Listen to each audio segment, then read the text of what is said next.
हाय अस्सलाम वालेकुम लिसनर्स, उम्मीद है आप खैरियत से होंगे।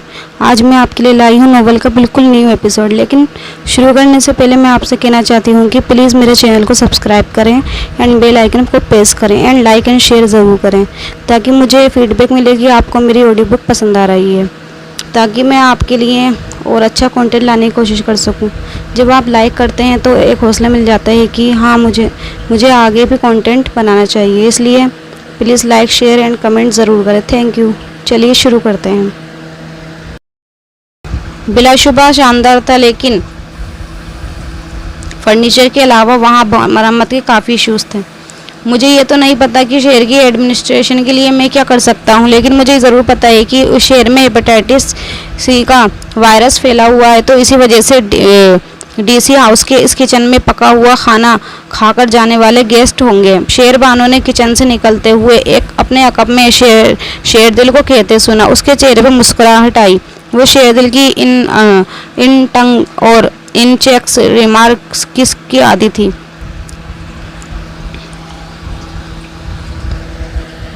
मास्टर बेडरूम कहाँ है? वापस हॉल में आते हुए उसने शेरदिल से पूछा।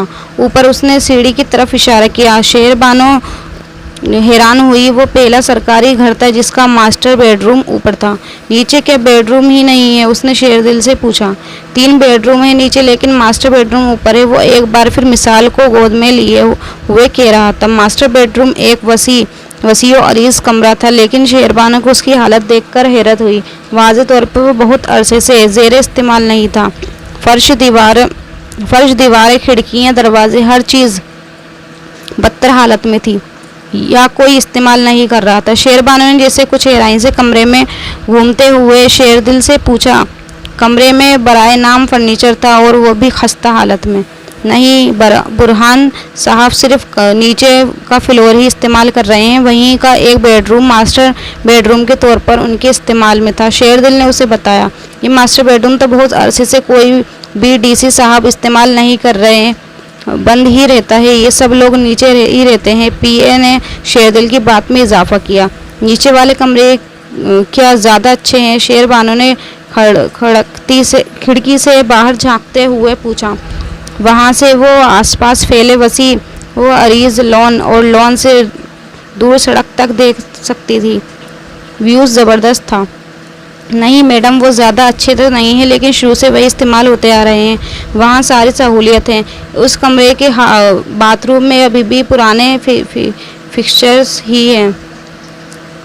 फिर छत भी कभी कभार टपकने लगती है अगर ज़्यादा बारिश हो जाए। शेरबानो और शेरदिल ने पीए की बात पर बेख्तियार सर उठाकर छत को देखा। छत की हालत वाकई ख़राब थी, और वो कभी कभार नहीं यकीन बाकायदगी से टपकती थी। एक जगह से नहीं, बल्कि 2-3 जगह से।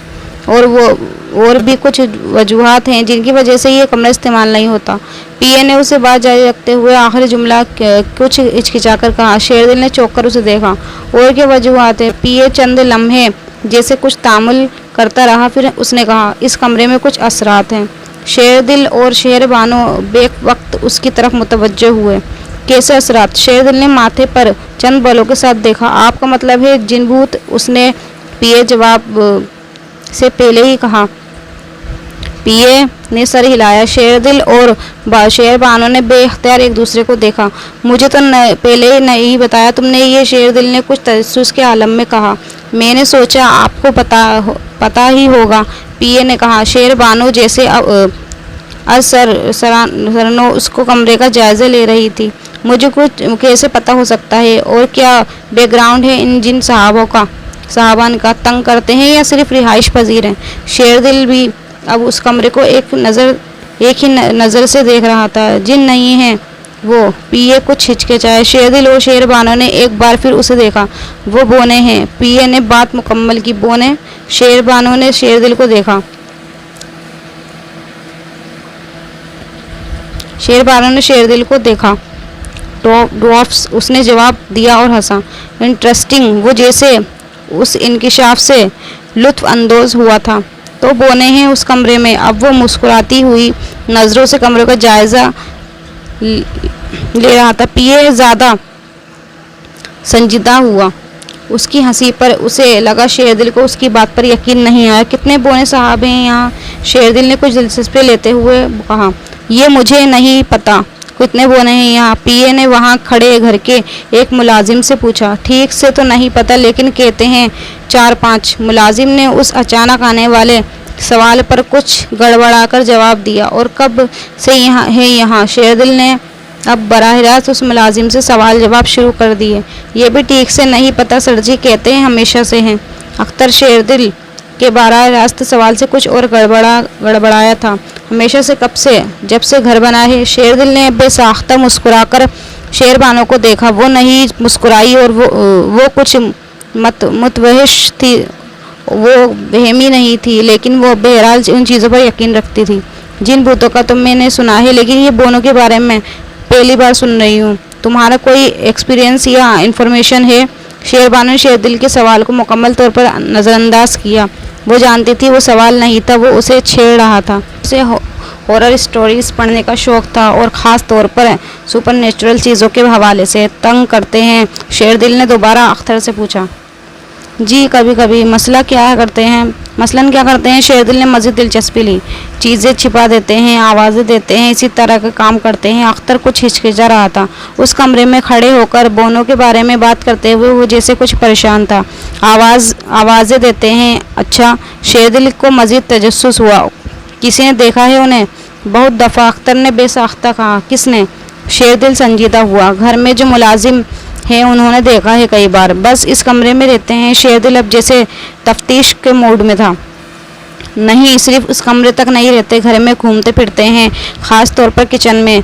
शेरदिल अख्तर की संजीदगी से कई बात पर बेख्तियार हंसा। अच्छा, किचन में भी घूमते फिरते हैं? उस कमरे के बाद सबसे ज़्यादा किचन में ही असर है उनका, अख्तर ने संजीदगी से बताया। शेरदिल बेहद माना खेज अंदाज में शेरबानो को देखकर मुस्कुराया था। फिर उसने अख्तर से कहा, तो उस कमरे को सिर्फ बोनों के रहने की वजह से बंद कर दिया गया? अख्तर चंद लम्हों के लिए हिचकिचाया।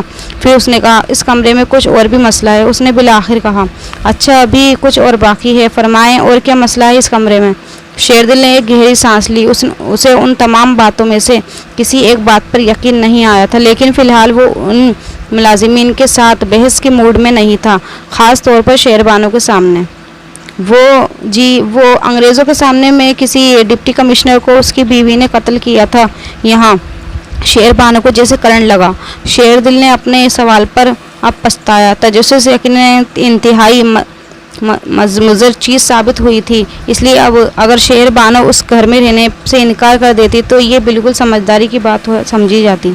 इस कमरे में कत्ल किया गया है? शेरदिल ने अब संजीदा होते हुए कहा। इस कमरे में नहीं, और छत से गिराया गया था उसने अपने शौहर को। शेरदिल ने इत्मीनान की सांस लेते हुए कहा, चलो कम से कम उस कमरे में तो कुछ नहीं किया उसने। शेरदिल ने जैसे शेरबानो को तसल्ली देने की कोशिश की, लेकिन उसका जुमला उसके मुंह में ही रह गया। उस कमरे में उसने खुदकुशी की थी। अख्तर ने बाकी बात बताई। शेरदिल ने शेरबानो को देखा। उसका चेहरा उसे जो कुछ बता रहा था। उसके बाद कमरे को बेहद पसंद करने के बावजूद शेरदिल को अंदाज़ा हो गया था कि उस कमरे में रिहाइश इख्तियार करने का इसका ख्वाब सिर्फ ख्वाब ही रहने वाला था। शेरबानो अब ये दास्तान सुनने के बाद अगर इस घर में रिहाइश इख्तियार करने पर तैयार हो जाती तो ये भी बहुत बड़ी फेवर होती इसके लिए।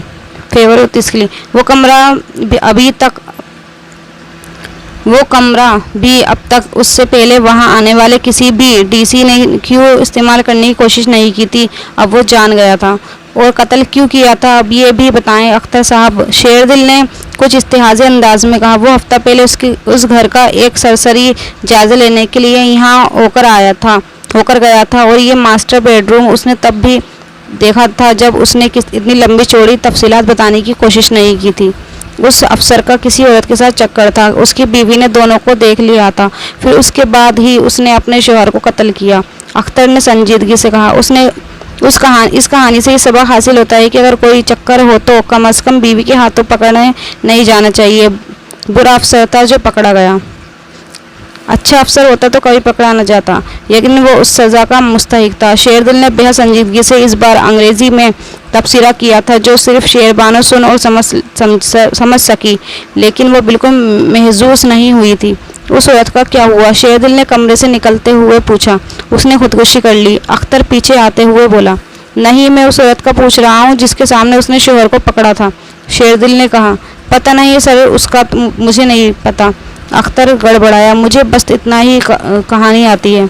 नहीं पता तो पता करके बताना मुझे। शेरदिल साथ आती शेरबानो ने जैसे उसे टोका था। वो जानती थी कि शेरदिल को किसी बात का यकीन नहीं आया था और वो उसे गॉसिप के सिवा कुछ नहीं समझ रहा था। शेरदिल ने मुस्कुराकर उसको देखा और कहा, मिथ्स एंड फैब्रिकेशन। शेरबानो ने कहा, but that's what they believe whatever. ज़रा छत पर भी ले जाओ, देखें डीसी साहब कहाँ से गिराए गए थे। शेरदिल ने शेरबानो की बात का जवाब देने के बजाय अमले से कहा। अमले के लोगों में एकदम अफरा तफरी के आसार पैदा हुए। छत के दरवाजे की चाबी उनके पास नहीं थी।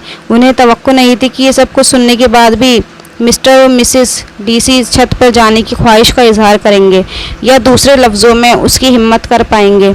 यहाँ मिस्टर डीसी को छत का देखने का कोई इश्तियाक नहीं था, लेकिन डीसी साहब अगर छत देखने के लिए बेकरार हो रहे थे तो उसकी वजह जाए वकू के नज़ारे की ख्वाहिश से ज़्यादा छत के मुआयने की ख्वाहिश थी।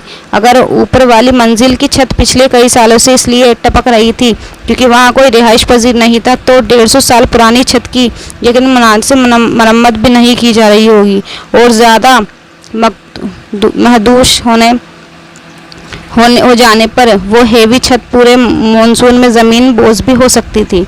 आधे घंटे तक घर में छत की चाबी की तलाश के लिए भगदड़ मची रही और जब अमले को यकीन हो गया कि शेरदिल का छत देखने बगैर टलने का कोई इरादा नहीं था तो बिलाखिर चाबी बरामद हुई।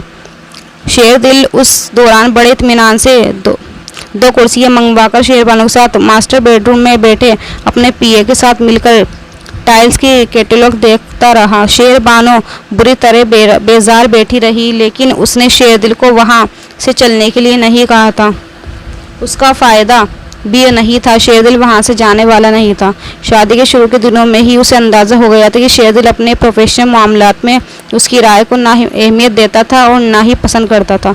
शेरबानो ने कभी उसके मामलात में टांग अड़ाने की कोशिश भी नहीं की थी। वो ज़िंदगी में कभी कोई ऐसा काम करने की हिम्मत भी नहीं कर सकती थी जो शेरदिल को नापसंद हो।